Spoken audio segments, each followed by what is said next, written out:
Hello, everyone. This is Sherry Wassell with the Campaign Corner, and today we're talking to Greg Musselwhite. He's running for the 20th District in the great state of Florida. How are you today, Greg? I'm doing good, thank you. Good, good. So tell us, how is your campaign going? We're gaining some traction. We're making a lot of new friends down in the district. We're visiting a lot of the Republican committees, the Judeo-Christian groups, and we're getting the word out. That's wonderful. I mean, what's it like running in a district that, we consider solid blue? And, to me, it's amazing that the Democrat who's been in office is a criminal. I'm sorry. But what's it like running, in such a challenging position? Well, most of the people that's in the district are unaware of his past, actually, and the ones that are have really been uh, open to someone running against him. It's oh, thank goodness somebody's finally going to step up and run against him. Good. Here lately in the news, sure everybody's seen the lady that stepped down because she was dating a someone that was working for her. Well, Mr. Hastings has been doing this for several years. He actually has a girlfriend that serves on his staff. And how is it that Miss Hill steps down and acknowledges wrongdoing when he kind of blows it off? He gets a pass.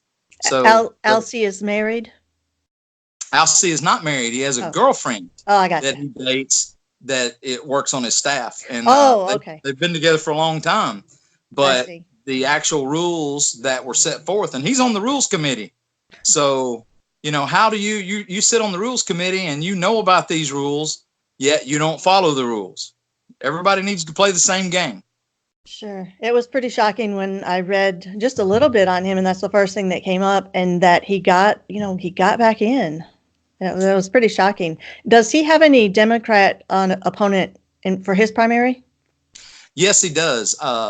In 2018, a lady named Sheila, I confused the last name, but she actually got, I believe it was 20 something percent of the vote in a primary last election, and she just got back in. She announced not too long ago.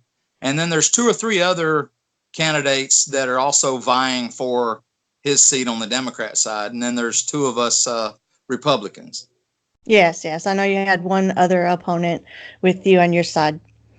So tell us, when you're out talking to the voters, is there a common theme? Is there one issue that repeatedly comes up? Yeah, in our district, there's a lot to do, not only with immigration, but local issues is water and water quality. We've had a lot of, which it's made national headlines with all of the water issues that we've had when with Lake Okeechobee and the level uh, with the red tide on the west coast and then the algae blooms. It gets into very serious health effects, and it's poor for people and pets. We've had several pets die that are exposed to this toxic algae. So that's way up on the list of things to do, and most of the other items that you hear about, such as healthcare, uh, those are always going to be big. Jobs, economy, which is going strong right now, but Hmm. immigration and water quality are probably our biggest two that we're fighting for right now. Sure. I liked on your website you outlined how the water quality affects, the people and the pets, which really pulls at my heartstrings personally, but it's also tied to your jobs and economy because of the water industry is, the tourist trade in Florida. Yep, everything is interconnected, and be it from immigration, water quality. You would think that those two things are very separate and distinct, but they're not. Within the illegal immigration and the influx of people, it gets into healthcare, and you think, well, how does it do that? Well, if the hospitals are inundated with people that with, say, measles or diseases that we thought were eradicated that most of us have been inoculated from, then it's tying up resources. And it's not Yes. even about whether they have actual insurance, because us being a Christian nation, you're not going to turn people away at the door. They're going to treat them. Now, who ends up paying for this is a matter for discussion, whether it's taxpayers or them being personally liable. But we're going to treat the people. Well, the same thing for quality of life. And when you have problems with the water, that creates problems elsewhere. So many things are interconnected. And with the water quality, I would say 75 to 80% of Florida's income is from tourism. And that's from fishing, water sports, just people vacationing on the beach. So it's a very big deal. And the health of the estuaries south and where the water is supposed to be coming from Lake Okeechobee through the Everglades, we really need to take a hard look at Everglades restoration. And it's a very important thing because it affects the not only our economy, but the ecosystems of wildlife throughout all of South Florida. Sure, sure. So that's a huge issue, and like you said, it's very interconnected to all the other issues as well. So on the national level, can you tell us what is one of the many things that President Trump has accomplished that, meant the most to you, that you are most admire? Well, he's constantly under fire, and the one thing is his perseverance, not even tied to any single part of legislation, but Sure. just the fact that he can endure so much quote fake news and just harassment in general is mind-boggling. It's short of miraculous, but his attempt and continued success in building the wall is by far, in my personal opinion, the most important thing that he's accomplished and will continue to accomplish is getting that done. Yeah, I can understand that. When I first started listening to President Trump, that was the thing that grabbed my attention. I didn't know all those statistics about illegal immigration. I didn't know, the drug flow and the crime and the number. I didn't know. So that's huge for many people. A lot of people don't understand the scope. Now, when I say to understand the impact, this past year in May alone, there was like 135,000 illegals that were released into the United States.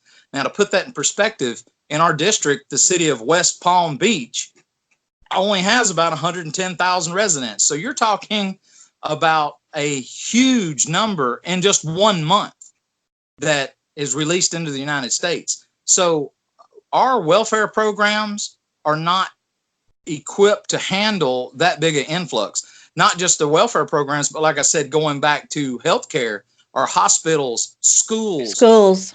our infrastructure itself is not equipped to handle such an influx in such a short amount of time. They want to make it about race. The No. wall and immigration has absolutely nothing to do about race. It is about culture and that assimilation into, yes, America was considered the great American melting pot. And for a reason that America's been so successful, because they take bits from different cultures and you incorporate the best of those worlds with ours. And Yeah. you try to leave the rest of it at home. So don't bring your bad politics or your bad stuff here, and do try to assimilate and live that American dream. But Yes. it's all about culture, and the culture of these other places, such as you mentioned, they don't have grocery stores like we do. The food itself's packaged different. We have a different standard of living. Yes. And if you've not been here and you weren't raised here, it's a big leap. So yes, it all ties together. It is, and it's so hard. I mean, I kind of stuttered even saying it out loud because, the left has just made us feel so guilty. But, I keep thinking to myself, it's okay to love our culture. It's okay to love America. It's okay to, want to have things in common. I like the different, colors and smells and food and ages and manners of dress. It's very interesting. But I also like to, hang out with people who understand the 4th of July and barbecue and, just apple pie and baseball. I'm sorry, it just, there's nothing wrong with wanting to have community and to have commonality around your culture. Which, the old saying is birds of a feather flock together. There's a natural attraction for people who have similar backgrounds and upbringing to be with one another. But like you said, I love different nationalities' food. And it boggles my mind that, say, on Halloween that we just had, that people get upset and say, "Oh, cultural appropriation," and you're making fun. No, and it depending, there's a difference between making fun of someone and an honest appreciation. Because people, if they didn't like it, you see these little girls that may be wearing a certain dress from a culture. I That's know. because they honestly like it. It's not Yes, appropriate. They're paying homage, that they want to participate in that culture. exactly. I mean, it's just ridiculous how we can't talk to each other. And I know we're making slow progress, but I do think that we're making progress, don't you, towards, some unity? Yes, Yeah, and yes, bringing these things out in the open. that's one of the big things, that until we get away from this knee jerk reaction of, oh, and some of the PC culture. Yes. Uh, let's just get back to, everybody's got to have just a little bit thicker skin. Take it for what it is. And sometimes, I work construction. There's a lot of good natured ribbing, and Yeah. you can take a little bit of joking, laugh with it, and move on, because most of the time they don't mean to be hurtful comments. And sometimes just the difference in the culture and the amount of humor, people can take it wrong. And hey, apologize, move on, didn't mean anything by it, and let's just start to get along.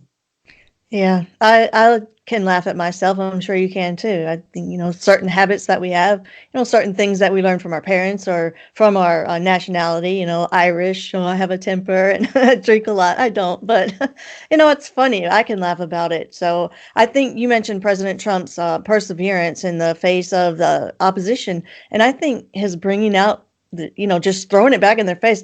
I think what he does to the PC culture is it's so mild compared to what, he really has the right to do back to the vileness against him. I think it's mild, and I think it's funny when people get so bent out of shape when, he misspells something or whatever he does. I just think it's hilarious. So I think he's done a great job of bringing up the PC culture and making us, realize this is ridiculous. Yeah, there's some stuff that he does that doesn't fly. Say, I was raised in the South, and I think that like I say, the culture's different in where he was raised in, say, New York, and the way that you talk to people and interact, and the way that we have in the South. We tend to be a little bit more gentlemanly, a little more proper, a little more polite, and not so hurried or brusque. So yeah, I get it, and I understand where he's coming from, and yes, I do agree that he takes a whole lot more than he dishes out.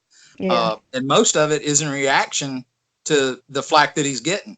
And really and truly, they're picking a fight. They feel frustrated because he is being so successful at what he's doing. And throughout our history and politics, the ones without the power are the ones that crave it. When you are successful and you are proven by your policies and they're working, there's a certain amount of frustration, and the left is just lashing out. But Sure. you need to grow up, and Yeah. there needs to be an adult in the room. And so far, President Trump's the only adult that I see up there on the hill. Yes. Wouldn't you be just thrilled to get into Congress and work with him? Oh, I really didn't pay too much attention to politics until recently with all the bad blood, because when the Kavanaugh hearings were going on and there was so much just vehemence coming out, just it was awful. And it was like, look, this has to stop. There needs to be, as we said, an adult in the room, make them play nice. And that would be like a dream for me to be able to participate alongside a figure that's going to go down in history as one of the greatest presidents ever. And just to be a part of that would it'd be mind boggling, to say the least. It would. I really appreciate the discussion that we've had today. Just, it shows people a little bit of your heart and your character and your temperament. And I think those are so important. The policy, it's listed on your website, and, you're going to work things out. You have to hear all sides. And I think that you recognize that. And your website is actually excellent at outlining your positions. And so I appreciate today that, we could just talk a little bit and let people get to know you, because that's so important, especially right now in our politics with relating to one another. So I'm really excited about your campaign. I think if there ever was a time to flip a district that's been blue for forever, the time has got to be now. Yeah, it has to be. So I have your website up on the screen and your Twitter as well. And there's a donate button on your website, because is that, most of the candidates, that's one of the areas where it's very difficult, is the financial. Yeah, I mean, we're used to being self-sufficient, in the South, and we don't Yeah. like asking. So that's probably the hardest part about campaigning. It's a job interview, and we want the job, and I Yes. feel that we will get the job done. But hey, I'm just like everybody else. I go to work and make a paycheck. We're not independently wealthy, so yes, the donate button is important. Good. Well, we will continue to follow your campaign and wish you well, and really appreciate your time today, Greg. Oh, no problem, and I enjoyed being here. Thank you for having me. You're welcome. Goodbye. Goodbye.